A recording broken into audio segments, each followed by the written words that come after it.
सुशील मोदी ने कहा कि बीजेपी ने कभी आरजेडी और कांग्रेस से समझौता नहीं किया, इनसे समझौता नीतीश कुमार ने किया। आगे सुशील मोदी ने कहा कि तेजस्वी यादव पर जो आरोप लगे हैं उनके पास इसका कोई जवाब नहीं है। देखिए, बीजेपी जहां खड़ी थी आज भी वहां खड़ी है। हमने कभी राजद और कांग्रेस के साथ कभी समझौता नहीं किया।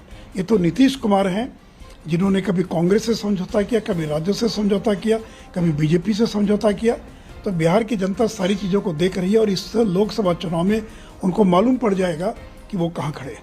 देखिए, ये आडवाणी जी, अटल जी के बारे में जो कुछ कह रहे हैं, यही नीतीश जी हैं जो आडवाणी जी को जब प्रधानमंत्री को उम्मीदवार घोषित किया गया तो इन्होंने विरोध किया था। इन्होंने हमसे बातचीत में कहा कि सुशील जी क्या कर रही है बीजेपी, आडवाणी जी के नाम पर वोट मिलेगा क्या? और जब सरकार नहीं बन पाई 2009 के अंदर तो यही तंज कसते थे, मैंने पहले कहा था। तो उस समय आडवाणी जी का विरोध कर रहे थे और आज उनके प्रशंसक बन गए। पहले नरेंद्र मोदी का विरोध कर रहे थे और जब गठबंधन का समय नज़दीक आया तो नरेंद्र मोदी की प्रशंसा करने लगे। देखिए, सीबीआई ने जो आरोप लगाए उनका तो आज तक इन्होंने जवाब नहीं दिया। सीबीआई ने यही ना एफआईआर दर्ज किया है कि नौकरी के बदले जमीन लिखवाई गई और 1 दर्जन सबूत उन्होंने इकट्ठा किया है कि जिन लोगों को जबलपुर में, मुंबई में अलग अलग जोन के अंदर नौकरी दिलाई गई और कुछ दिनों के बाद उनके नौकरी के एवज में उनसे जमीन लिखवा ली गई।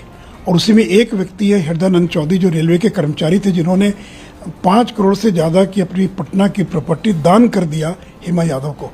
तो उसका तो जवाब दिया नहीं इन्होंने कि भोला यादव गिरफ्तार किए गए, कहाँ उन्होंने इसके बारे में सफाई दी कि क्या आरोप, उन आरोपों के बारे में कोई सफाई दी इन्होंने? आप 23 साल की उम्र में 53 संपत्ति के मालिक बन गए, तो उसका जवाब तो आपने नहीं दिया कि बिना कमाए, बिना नौकरी किए, बिना व्यापार किए आप 53 प्रॉपर्टी के मालिक कैसे बन गए? आपकी 1 दर्जन से ज़्यादा संपत्ति को बेनामी एक्ट के तहत और जब्त कर लिया गया है, उसके बारे में तो कोई सफाई नहीं दिया आपने। तो देखिए, इनके पास जो आरोप लगे उसके बारे में इनके पास कहने के लिए कुछ नहीं है और यही कारण है कि लालू यादव 5 मामलों में सजा याफ्ता है। तो इसलिए गाली गलौज करना, उनको कुछ भी बोल देना, जानबूझकर फंसाया जा रहा है, तोते के समान एक जो रटा रटा वाक्य उसका ये प्रयोग कर रहे हैं। उसी प्रकार आईआरसीटीसी घोटाले जिसमें राबड़ी देवी चार्जशीटेड है, तेजस्वी यादव चार्जशीटेड है, बेल पर हैं ये लोग, ये करें कि 5 साल हो गया अभी तक कुछ नहीं हुआ। और नीतीश जी, ललन जी बार बार ये बयान दे रहे हैं कि 17 में हमने गठबंधन तोड़ा था लेकिन 5 साल हो गए कोई कार्रवाई तो हुई नहीं। इसका मतलब कि नीतीश जी चाहते हैं कि आईआरसीटीसी घोटाले जिसमें ये लोग चार्जशीटेड हैं उसमें जल्द से जल्द कार्रवाई प्रारंभ हो। तो मैं बताना चाहूँगा कि ये आईआरसीटीसी का मामला हाईकोर्ट के अंदर लंबित है, क्योंकि एक रिटायर्ड रेलवे अधिकारी के सैंक्शन से जुड़ा मामला था जो सीबीआई को उसकी स्वीकृति मिल चुकी है और बहुत जल्द ट्रायल प्रारंभ होगा।